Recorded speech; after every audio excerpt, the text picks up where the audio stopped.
A haircut. It's a simple thing that can change the way a person feels about themselves. It can give newfound confidence, even new purpose, when done correctly. If I'm having like a bad day or something, it's like going to the spa. I mean, it's not just a haircut. It changes how you feel about. I mean, you look good, you play good, right? And it feels good. I mean, you just walk out, you get that first breeze between your ears. It's good. You feel like a new man. That is the power of a great barber, and why throughout history they have held sway over kings and emperors in every corner of the world. But what makes a great barber? Oh, you can find haircutters aplenty in every mall in America, but that doesn't mean you are getting a real barber. What's happened is that a lot of cosmetology schools have gotten into the barber business. When they were given the opportunity to add barbering to their curriculum, they didn't know how to do it. And so they succumbed to putting on a guard and using guards to cut with, cutting by the numbers. And a lot of people go into the barber shop now and ask, how do you want your hair cut? Well, give me a number 2 on the side and a number 4 on top or something like that. And that's cutting by the numbers.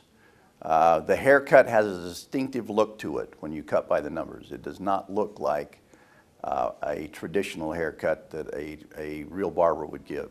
That real barber has the skill lacking in many dollar cut shops, but even then, there are levels of barbers from good to great. So the question remains, what makes a great barber? Is it just skill? Is it the tools? Is it something intangible?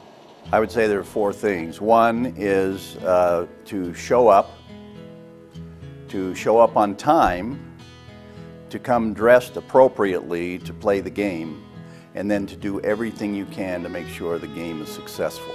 Now, what I mean by showing up is to be there, present for your customer. No side talking, to give them your full attention for the 20 minutes that they're in your chair. Showing up on time means that the customer is the one who punches your time clock, and so you want to be there for the customer on time. If you don't do those things, you just won't reach your full potential as a barber. You got to always learn, and customers are always right, and do what they want. Work hard to do what they want. Sometimes it's a cut I've never done before, and I've been doing this 26 and a third years or something as having my own barber shop. I'm so teachable, and that's what you got to stay, teachable. Everybody that walks in here, I give everything I have to them. I give them my best shot. I walk around them, I check them out, I make sure I did the best possible job for them. It's just not another one and push them out the door. I just want to make sure they all look perfect for what they wanted. You have to care. I think that's the core of it. By caring what the person looks like when they're going out the door. You look at what barbers in the past, what I would call master barbers, have done, and you learn from them, and you take that caring into technique, and you turn that technique into a beautiful haircut. Technique can be learned, of course, and the better the instructor, the better the student. But barbering has never been a profession of mere skill. A barber who cuts beautifully can still be a step away from having that shop that everyone remembers years after it's gone. Probably the number 1 ingredient, however, more than the technical skills of being able to cut hair, the number 1 ingredient is to be able to carry on a decent conversation. So your communication skills are very, very important in being a successful barber. Probably, I would say at least 80% is your communication skills, 20% being your technical skills. Most important thing is to listen to your customer. When he sits down in a chair, to be able to communicate with them. First thing you want to know is what they want, and you have to put that into your head and understand what they're envisioning in their mind of what they want you to do. Now in the Salt Lake Valley, there is an institute that trains good barbers to become great ones. The Barber School, with Master Barber Tim Height.